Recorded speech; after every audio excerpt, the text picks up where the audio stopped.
Riñón. La función primaria del riñón es la regulación del líquido extracelular que realiza a través de la formación de orina. Los riñones son dos filtros que se encuentran por debajo del diafragma a ambos lados de la columna cervical, en la fosa lumbar de T12 a L3 y son retroperitoneales.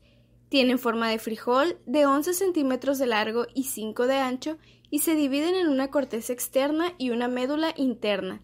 La médula está compuesta por pirámides de 8 a 15, separadas por columnas renales. Las pirámides renales vacían la orina en los cálices menores, de ahí a los cálices mayores, que la drenan en la pelvis renal. A partir de ahí, la orina fluye al uréter y es transportada a la vejiga para ser almacenada. Los riñones filtran la sangre. Con esto, regulan el volumen del plasma sanguíneo, la concentración de los productos de desecho y de electrolitos y el pH del plasma. Esto se realiza gracias a que contienen unidades llamadas nefronas. Son la unidad funcional del riñón. Cada riñón contiene alrededor de 1000. Son las encargadas de filtrar la sangre y están compuestas de unidades vasculares y tubulares. La nefrona está compuesta por la cápsula de Bowman, seguida por el túbulo contorneado proximal. Estos se encuentran en la corteza renal. El siguiente segmento es el asa de Henle. Este se sumerge en la médula y está formado por un asa descendente, una rama delgada y un asa ascendente, que terminan por llegar de nuevo a la corteza y se continúa con el túbulo contorneado distal, que termina en un túbulo colector. Estos se encuentran en las pirámides renales y terminan en el cáliz menor. Habrá dos tipos de nefronas según su disposición yuxtamedular, dispuestas entre corteza y médula, y de corteza que se encuentran ubicadas en el tercio externo de la corteza. La sangre llega a los riñones a través de las arterias renales que se subdividen en su transcurso por las columnas renales hasta formar pequeñas arteriolas aferentes de donde salen los glomérulos. Estos contienen un endotelio capilar con grandes espacios llamados ventanas que los vuelven más permeables. Los glomérulos son abrazados por las cápsulas de Bowman, donde comenzará la filtración. Todo el líquido que entre al glomérulo comenzará a ser filtrado y llevará el nombre de ultrafiltrado.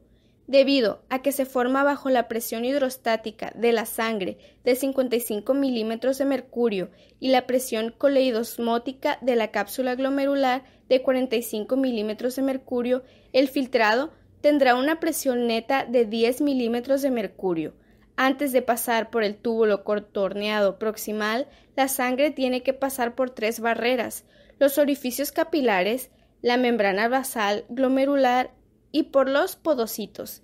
Estas 3 capas se encuentran abrazando al glomérulo y ofrecen pasadizos por los cuales deben pasar todas las moléculas a filtrar. Los podocitos son células de la capa visceral de la cápsula de Bowman. Su papel es mantener una estructura y cumplen la función de barrera de filtración gracias a su morfología. Poseen un cuerpo bulboso y varios brazos, que también son llamados pedicelos, los cuales se abrazan unos con otros para formar pasadizos por donde las moléculas serán filtradas.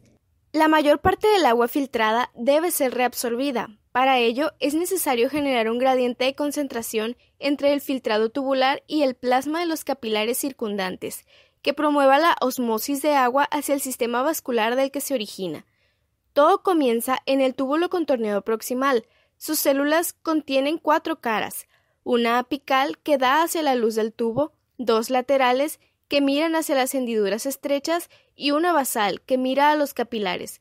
A través de las caras apicales pasa el sodio, seguido por el cloro. Se genera un gradiente de concentración y el agua se mueve por osmosis. La cara basal contiene bombas de sodio y potasio. Estas crean un gradiente de concentración que favorece que el sodio y el agua salgan pacíficamente por difusión al sistema peritubular. El sistema peritubular es una red de capilares que se encuentran alrededor de la nefrona y se encargan de devolver lo reabsorbido al sistema circulatorio. En total, en el túbulo contorneado proximal se reabsorbe el 65% del ultrafiltrado. A este nivel se reabsorben de igual manera la glucosa y los aminoácidos. Toda la cantidad que contenta la sangre de estos dos compuestos será filtrada en el glomérulo y reabsorbida en el túbulo contorneado proximal.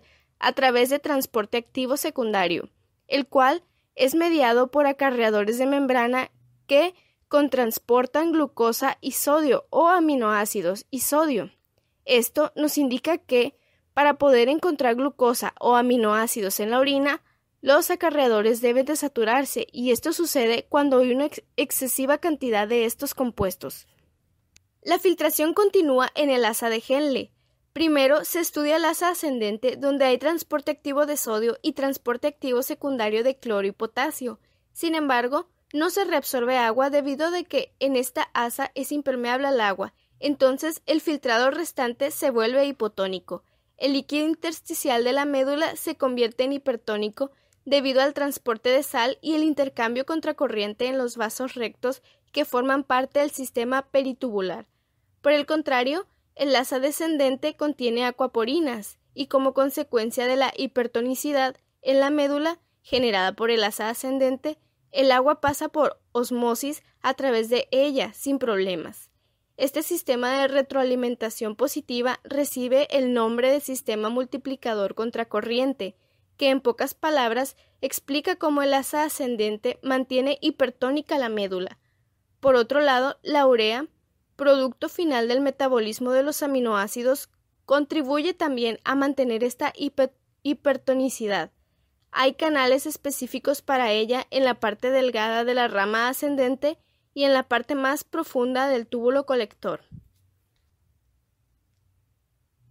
El siguiente paso es en la región más distal del túbulo contorneado distal, en donde el 80% del sodio restante será reabsorbido hacia los capilares peritubulares, lo cual representa un 8% de toda el agua filtrada. Un dato curioso y muy importante es que cuando hay presencia de mineralocorticoide aldosterona, el 100% del sodio es reabsorbido. Esta absorción de sodio es pagada por una secreción de potasio, como explicaremos más adelante. Como último paso, en el túbulo colector se deben reabsorber los últimos litros de agua restante. Este es permeable al agua y va desde la corteza a la médula. Debido a la hipertonicidad constante de la médula debido al sistema multiplicador contracorriente, el agua pasa por osmosis y es reabsorbida inmediatamente por los capilares sanguíneos. Pero la cantidad de agua reabsorbida aquí depende de su permeabilidad al agua, y esto está mediado por la cantidad de aquaporinas presentes. Las aquaporinas están controladas por la hormona antidiurética. Cuando hay un volumen de plasma bajo, la neurohipófisis libera ADH. Esta estimula a la proteína sinasa, que hace que las aquaporinas se fusionen en la membrana del túbulo colector. De esta forma, se reabsorbe más agua y se produce menos orina. La acción de la ADH es contraria al péptido natriurético auricular, puesto que, aunque también actúa sobre el túbulo colector, este se encarga de eliminar las aquaporinas en respuesta a una sobreextensión de las aurículas del corazón. De esta forma se produce más orina y desciende el volumen sanguíneo. Ya que se lleva a cabo toda la reabsorción de líquido, el ultrafiltrado restante llega al cáliz menor, pasa al mayor, llega a la pelvis renal, se vierte en los uréteres, comienza la peristalsis de los uréteres, que es una contracción coordinada de arriba hacia abajo. La orina llega a la vejiga y es almacenada hasta que se llega a las condiciones apropiadas.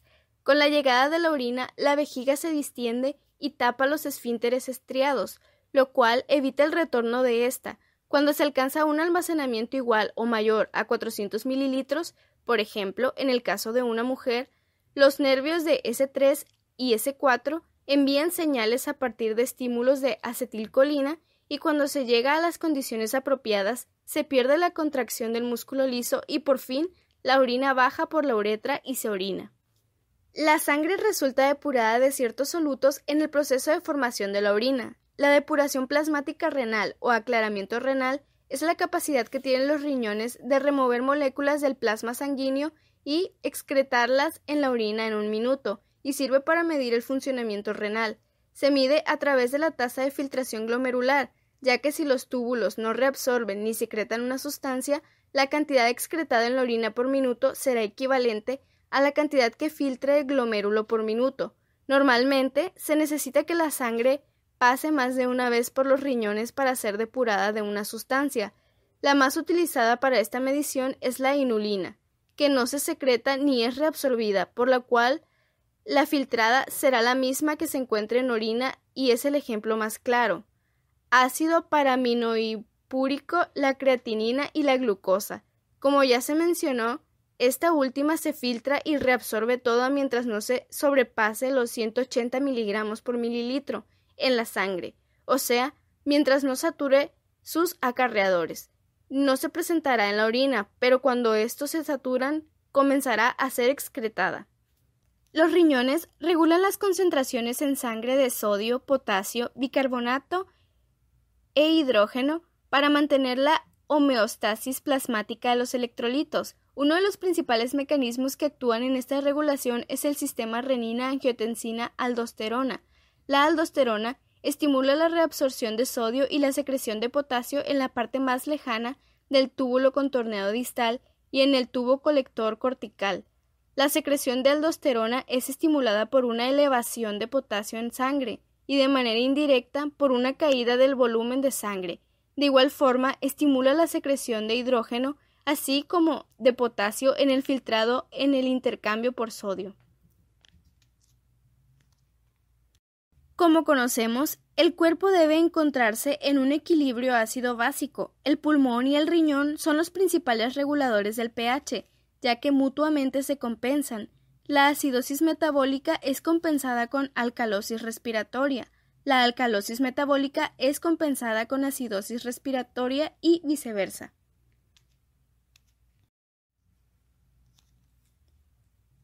Todo comienza en las células del túbulo contorneado proximal. Estas poseen bombas sodio-potasio para transportar hidrógeno hacia el filtrado en intercambio por el sodio reabsorbido. Así, el hidrógeno es utilizado para la reabsorción de bicarbonato y como las membranas apicales son impermeables a este, la reabsorción debe darse de manera indirecta y esto a su vez dependerá si la orina es ácida o es alcalina. Si es alcalina, junto con el metabolismo de la glutamina, las células del túbulo contorneado proximal pueden producir bicarbonato, así se elimina más y la alcalosis respiratoria es compensada con una acidosis metabólica. En cambio, cuando se está en una acidosis respiratoria, el bicarbonato se combina con hidrógeno y se forma ácido carbónico. En la membrana apical se encuentran las anhidrasas carbónicas que lo catalizan en agua y dióxido de carbono. A medida que aumentan las concentraciones de hidróxido de carbono y agua, se difunden a través de la membrana y debido a que dentro de las células tubulares también hay anhidrasa carbónica, suceden las mismas reacciones, pero de forma inversa hasta formar de nuevo bicarbonato e hidrógeno. El bicarbonato resultante dentro de la célula tubular se difunde a través de la membrana vasolateral y la acidosis es compensada con una alcalosis respiratoria. Para que los iones de hidrógeno sean excretados por la orina, se deben de amortiguar. Para ello utilizamos amoníaco y fosfatos. Los iones hidrógeno se combinan con estos compuestos formando amonio y ácido fosfórico, y los iones son secretados por la orina.